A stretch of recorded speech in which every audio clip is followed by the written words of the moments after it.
The pen felt heavier than it should have. It was just a pen, just a signature, just ink on paper. But when I signed my name on the closing documents for my 7th rental property, a 4-bedroom colonial in a neighborhood my ex-husband used to say was out of our league, my hand was shaking. Not from fear, not from doubt, from the memory of a man standing in our kitchen years ago, pointing his finger at me like I was a child who had spoken out of turn, saying the words that changed everything. You would be homeless without me, Diana. Literally homeless. You have no skills, no income, no idea how the real world works. Without my paycheck, you'd be sleeping in your car within 6 months. He said that on a Tuesday. I closed on my 7th property on a Tuesday too. I don't believe in coincidences, but I do believe in poetry. And I believe the universe has a sense of humor that cuts deeper than any man's words ever could. Where are you watching from today? Drop your location in the comments and let me know. And if you've ever had someone look you dead in the eye and tell you that you were nothing without them, stay until the end of this story. You're going to want to hear how this one turns out.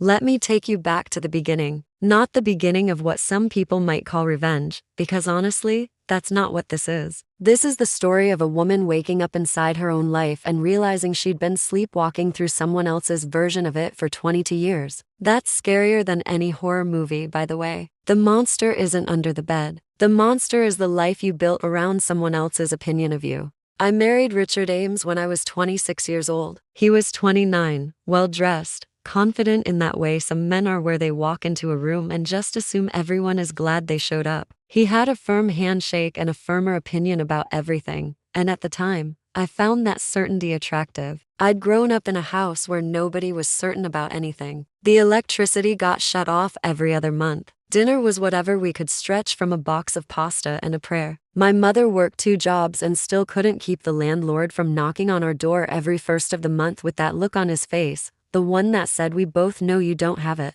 Richard was stability. Richard was a plan. Richard was a man who looked at a restaurant menu and ordered without hesitating, and to a girl who'd grown up hungry, that felt like the safest place in the world. What I didn't understand then, what took me to full decades to learn, was the difference between safety and control. They can look identical from the outside. Same walls, same roof, same locked doors. The difference is what happens when you try to open one of those doors and walk through it. For the first 5 years, our marriage was fine. Not passionate, not electric, but fine in the way that a house with good insulation is fine. It keeps the cold out. You don't think about it much. You just exist inside it and assume this is what comfort feels like. Richard worked as a regional manager for a logistics company, a job he described to strangers as being in executive operations, because Richard never met a title he couldn't inflate by at least 2 levels. I worked part-time at a daycare center until our daughter Megan was born, and then I stayed home. That was the agreement. That was the plan. That was the first brick in the wall he'd eventually build around me. The comments started small, almost casual enough to miss, like a draft coming through a window you can't quite locate. Must be nice to sit around all day while I'm out there earning a living. I wish someone would pay all my bills while I watch television, and called it exhausting. You know, Diana, not everyone gets to have a life this easy. Some of us actually have to work. He'd say these things while I was folding his laundry, or cooking his dinner, or helping Megan with her homework, or scheduling his dentist appointment because he couldn't be bothered to pick up a phone for himself. But somehow, in his version of reality, I was the one who had it easy. I want to pause here and say something that I think a lot of people need to hear. Managing a household and raising a child is not sitting around. It is relentless, invisible, thankless work that runs from the moment you open your eyes to the moment you collapse into bed, and nobody hands you a performance review at the end of the year telling you what a great job you've done. There's no promotion. There's no raise. There's just another morning and another list and another person who needs something from you before you've even had your coffee. But Richard had a gift, a real talent, for making invisible work disappear entirely. In his version of our life, he was the engine and I was the paint job. Decorative, optional, easily replaced. By year 10, the comments weren't small anymore. They were the architecture of our entire marriage, the load-bearing walls that held up his sense of superiority and kept me in a permanent crouch of gratitude for being allowed to exist under his roof. His roof. That's how he said it. Not our roof. His house, his money, his car, his decision about where we went to dinner, when we went on vacation, whether we could afford new shoes for Megan, whether I deserved a new winter coat or should make last year's work for another season. I lived in a home for 15 years where nothing belonged to me, including, eventually, my own sense of what I was worth. He'd hollowed me out so slowly that I didn't even feel it happening. Like termites in the framing, by the time you notice the damage, the structure is already compromised. Now here's where the story starts to turn. Because the thing about being told you're worthless every single day is that eventually, one of two things happens. Either you believe it and you disappear into it like a stone sinking in deep water and you never come back up. Or something inside you, something old and stubborn and buried so deep that even the person trying to crush you can't reach it, that something catches fire. And you start building a ladder out of the hole someone dug for you, one rung at a time, in silence, in secret, in the hours nobody is watching. My fire started with a library book. I know that sounds ridiculous. I know that sounds like the kind of thing someone puts on a motivational poster with a sunset behind it. But my entire life changed because of a book I picked up off the return cart at the public library while Megan was doing her homework in the children's section. It was a book about real estate investing, written by a woman who had started with nothing. And I mean genuinely nothing. Worse than nothing. She'd started in debt, with a credit score that would make a banker weep and a marriage that had left her with less than she'd entered it with. And she'd built a portfolio of rental properties, one at a time, that gave her something I'd been craving for years without being able to name it. Financial freedom. The ability to survive on her own terms. A life that no one could take away by walking out the door. I read that book in days. Then I read it again. Then I read 12 more books on the same subject. I read about wholesaling, house hacking, the Burr method, lease options, owner financing, creative deal structures, and every single strategy I could find about turning real estate into income without needing a fortune to begin. I read until my eyes burned and then I read some more. I took notes in a spiral notebook that I kept in my car, inside the spare tire compartment,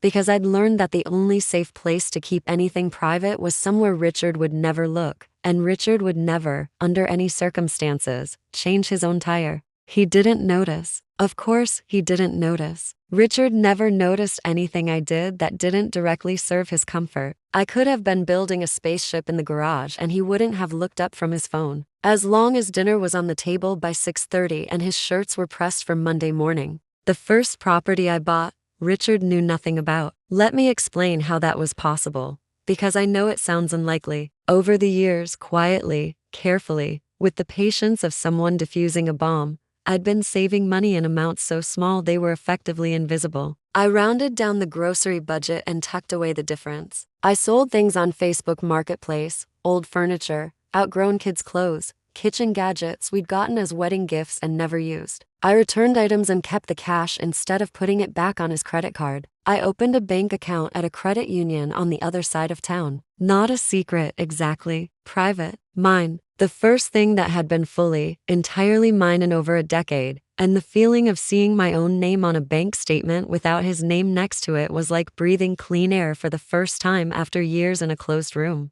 It took me 3 years to save $14,000. That might not sound like much to some people, but for a woman who'd been given an allowance like a teenager, it was a fortune. And it was enough. Enough for a down payment on a small two-bedroom house in a working-class neighborhood 20 minutes from where we lived. The house was ugly. I won't pretend otherwise. Peeling paint, overgrown yard, a kitchen that hadn't been updated since the Reagan administration, and a bathroom that smelled like decisions someone regretted. But it was $62,000 in a neighborhood where comparable houses were selling for $95,000. I saw the gap between those numbers and I felt something I hadn't felt in years. Possibility. I made an offer on a Wednesday morning while Richard was at work and Megan was at school. The seller accepted that afternoon. I sat in my car in the library parking lot and cried for 20 minutes. Not because I was sad, because I had done something that was entirely, completely, irrevocably my own. Because the woman who was told she had no skills had just negotiated a real estate purchase, and the woman who supposedly didn't understand the real world had just entered it on her own terms. I renovated that house myself. Every evening that Richard thought I was at book club, or visiting my sister, or running errands that took suspiciously long, I was at that little 2-bedroom with a YouTube tutorial playing on my phone, learning how to install laminate flooring and patch drywall and replace light fixtures and rake a bathtub. I painted every room with my own hands. I landscaped the yard with plants I grew from cuttings I took from the public botanical garden. I spent $4,000 on the entire renovation, and I did 90% of the labor myself, with these hands. The hands my husband said couldn't do anything useful. I rented that house for $1,100 a month. My mortgage payment was for $20. After insurance, taxes, and the maintenance reserve I set aside like the books told me to, I was clearing almost $500 a month in pure profit. $500 that went straight back into my credit union account. $500 that Richard had absolutely no idea existed. $500 that felt like 500 bricks in the foundation of the life I was building without him. And then I did it again. The second property was a duplex in a neighborhood that made my real estate agent nervous. A little rougher, a little riskier, but the numbers were beautiful, and I was beginning to understand something that would change my life forever. Beautiful numbers matter more than beautiful kitchens. I bought it, renovated both units, rented them to tenants I screened carefully, and suddenly I was generating $1,200 a month in passive income. More than my grocery allowance from Richard. More than the pocket money he doled out to me like I was a child earning a weekly reward for good behavior. The third property came 6 months later. Then the fourth. Each one a little bigger, a little more ambitious. Each one purchased with money I had earned, saved, and reinvested without a single dollar from the man who told the world he supported his family. By the time Richard stood in our kitchen and told me I'd be homeless without him, I owned 4 properties generating nearly $3,000 a month in rental income. More than enough to live on. More than enough to survive without his paycheck and his ego and his daily reminder that I was nothing without his generosity. But I didn't tell him that. Not yet. Not that Tuesday night in the kitchen. I just nodded the way I'd been nodding for 22 years, and I said, "Okay, Richard," and I went upstairs and sat on the edge of the bed in the dark and smiled. Because the thing he didn't know, the thing that made his words so perfectly and beautifully meaningless, was that I wasn't trapped anymore. I hadn't been trapped for 2 years. I'd just been waiting to see exactly who he would become when he thought I had no options. He became exactly who I expected. He found someone else. Her name was Valerie. She was 34 and she worked in his office, and she thought Richard was impressive because she'd only ever seen the version of him that wore a suit and talked about supply chain logistics like he was commanding a military operation. She'd never seen him leave his socks on the bathroom floor for someone else to pick up. She'd never heard him complain that dinner was too salty while sitting in a chair he'd never once cleaned. She was in love with the highlight reel, and Richard was thrilled to have a new audience for a performance his wife had stopped applauding years ago. He didn't tell me about Valerie. He didn't have to. I found the credit card statement folded inside his jacket pocket. Restaurants I'd never been to, a hotel I'd never stayed in, a jewelry store where he certainly hadn't bought anything for me because the last piece of jewelry Richard gave me was a pair of earrings for our 15th anniversary that he bought at the airport on the way home from a business trip. The charges were so obvious, so careless, that I realized something that hurt worse than the affair itself. He didn't respect me enough to hide it well. He didn't think I was smart enough to notice. He didn't think I was paying attention. I was paying very close attention. I waited 3 more months before filing. During those 3 months, I bought my 5th property, a 3-bedroom ranch with a detached garage I converted into a studio rental unit. I refinanced 2 of my earlier properties to pull out equity. I met with a divorce attorney named Susan Park, a woman with silver hair and reading glasses on a chain around her neck, and the calm, measured energy of someone who has heard every version of this story and knows exactly which chapter comes next. Susan told me something I will carry with me forever. She said, "Diana, the law doesn't care about feelings. The law cares about documentation. So document everything." And I documented everything. Every dismissive text message. Every voicemail where he called me useless. Every credit card charge from his affair. Every financial record showing that I had been managing our entire household on a fraction of his income while he spent the rest on golf, gadgets, and his girlfriend. I built a case file so comprehensive that Susan flipped through it, looked up at me over her reading glasses, and said, "In 30 years of practice, this is the most organized file I've ever received from a client." I told her, "You develop organizational skills when you're secretly managing 4 rental properties and a household and a husband who thinks you spend your days watching television." She laughed. I liked her immediately. The day I told Richard I wanted a divorce, he laughed. The same way you'd laugh if your dog tried to drive the car. He was sitting in his $800 recliner, the one he'd bought without asking me, holding the remote like a royal scepter. Divorce me? And go where? Do what? Diana, sweetheart, you don't even have a bank account. I do actually. I have two. He sat up slightly, not worried, curious the way a cat is curious about a mouse that moved in an unexpected direction. What are you talking about? I'm talking about the fact that I want a divorce, Richard. I've already filed. You'll be served papers tomorrow morning at your office. His face cycled through 4 expressions in about 3 seconds. Confusion, amusement, irritation, and then something I'd never seen on Richard's face before. Something that looked almost like fear. But he landed on contempt, because contempt was his home base, the emotional default he retreated to whenever reality threatened his self-image. You'll regret this. His voice was low and cold. You have no idea what it costs to live in the real world. You'll come crawling back within a month, maybe. Or maybe you have absolutely no idea what your wife has been doing for the last 5 years while you were too busy being important to notice. I walked out of the room before he could respond. I'd learned that the most powerful thing you can say to a controlling man is the last thing, and then nothing at all. Let the silence do the work. Let him sit in the not knowing. He was served the next morning. He called me 14 times between 9 and noon. I let every call go to voicemail. By the afternoon, the voicemails had shifted from threatening to confused to something that almost sounded like pleading. And by evening, he was standing in the kitchen again, looking at me like I was a stranger wearing his wife's face. The divorce proceedings started 3 weeks later, and that's when Richard's confidence cracked like cheap plaster, because Susan Park didn't play games. And when she submitted our financial disclosures, Richard's attorney, a polished man named Gerald, who wore expensive suits and had the emotional warmth of a filing cabinet, went very, very quiet.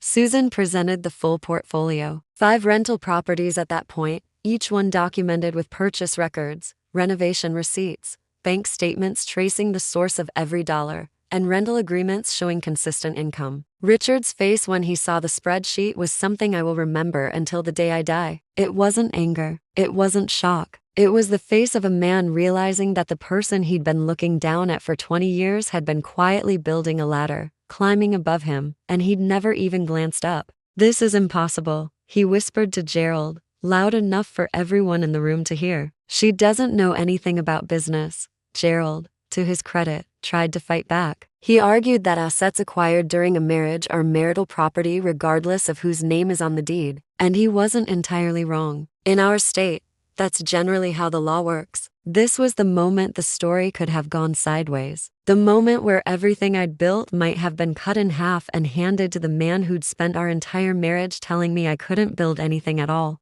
But Susan had prepared for exactly this argument. She presented evidence that Richard had systematically excluded me from all financial decisions. She showed the controlled allowance, the restricted access to bank accounts, the text messages where he explicitly told me I was too stupid to handle money. She built a case that Richard had created the very conditions that forced me to build independently, and therefore he had no moral or legal claim to the assets his own behavior had compelled me to create on my own. The judge, a sharp-eyed woman named Torres, who I suspect had seen 100 Richards stand in her courtroom with that same entitled expression, took 2 weeks to deliberate. Those were the longest 2 weeks of my life. I bought my 6th property during that waiting period, because apparently when I'm anxious, I go shopping at real estate auctions. Some women buy shoes. I buy duplexes. Judge Torres ruled on a Friday morning. She determined that my properties constituted separate assets acquired with independently earned and saved funds under circumstances of documented financial control and exclusion. She awarded me full ownership of my entire portfolio. She also awarded me 60% of our joint marital assets, citing Richard's infidelity and financial misconduct. Gerald objected. The judge overruled him without looking up from her papers. Richard stood on the courthouse steps afterward looking like a man watching his own house burn down, which I thought was ironic given that he'd never actually paid for a house in his life. Valerie was gone by then. She'd disappeared about 6 weeks into the proceedings when she realized that Richard wasn't the executive she'd imagined but a middle manager with a car payment, a bruised ego, and a divorce file thicker than a phone book. Diana. His voice was raw. How did you do all this without me knowing? I looked at him. His suit, the navy one I'd bought him for our anniversary, his thinning hair catching the wind, his hands shoved in his pockets like a boy sent to the principal's office. And I felt something I didn't expect. Not anger, not victory, just a deep, quiet sadness. For the years wasted on a marriage that could have been a partnership but chose to be a cage. For the man he might have been if he'd ever learned that love and control are not the same thing. You never asked, I said. In 20 years, you never once asked me what I was thinking, what I wanted, what I was working on, or what I dreamed about. You were so busy telling me who I was that you never noticed who I was becoming.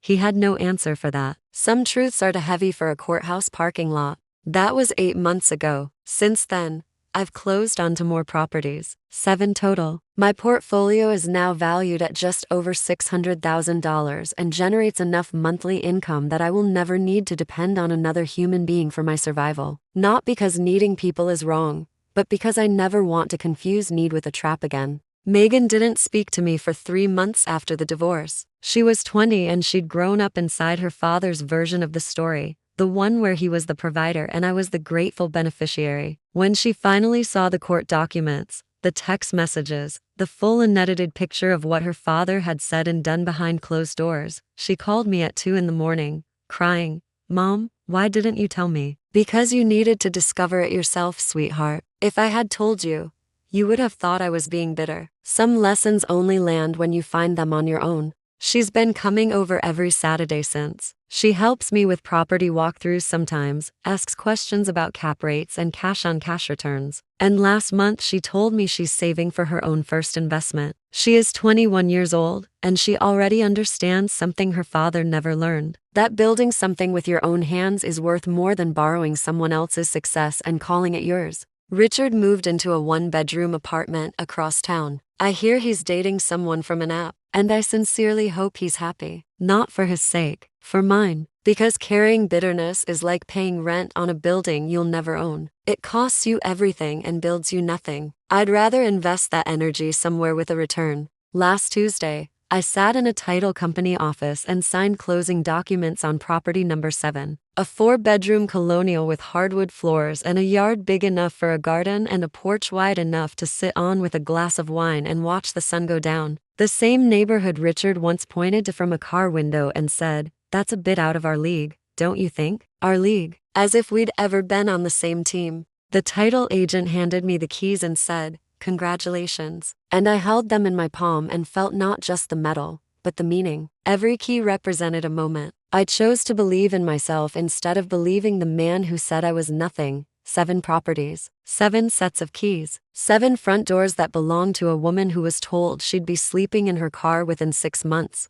I drove home to my own house afterward. The one I bought with my own money and filled with my own furniture and decorated in my own taste and kept in my own silence. The good kind. The kind that doesn't come with conditions or criticism or someone standing behind you telling you you're doing it wrong. I poured a glass of wine and sat on the back porch and watched the sky turn golden pink and fading blue over a yard that no one can take from me. My phone buzzed. A text from Megan. "Proud of you, Mom. Number 7. You're incredible." I typed back, "Thank you, sweetheart. Dinner Saturday? I'm cooking. Wouldn't miss it. Love you. Love you more." I set the phone down and looked at the sky and I thought about that kitchen, that Tuesday, that man standing there, pointing his finger, telling me I would be homeless without him. I thought about how small I felt for about 30 seconds before something old and deep and unbreakable inside me looked up and said, "No, not no, I won't be homeless." Something bigger. "No. You don't get to tell me who I am. No. You don't get to write my ending. No. You don't get to decide what I'm worth when you never once bothered to look." That single no saved my life. It became a library book, which became a savings account, which became a set of keys, which became 7 front doors, which became this woman sitting on her own porch, breathing her own air, living inside a story she wrote herself, every single word. If you're watching this and someone in your life has told you that you are nothing without them, I need you to hear me clearly. They are wrong. They are wrong not because I say so, but because the only person who has the authority to decide what you are capable of is you. And you will not know what you can build until you pick up the first tool and start. So start. Start small. Start terrified. Start with a library book and a credit union account and $14,000 saved in crumpled bills and loose change and the stubborn, bone-deep refusal to disappear. Start on a Tuesday. Tuesdays have been very good to me. Thank you so much for watching. If this story meant something to you, go ahead and hit that subscribe button and leave me a comment about a time someone underestimated you. I read every single one, and I promise you, your story matters more than you know. I'll see you in the next one.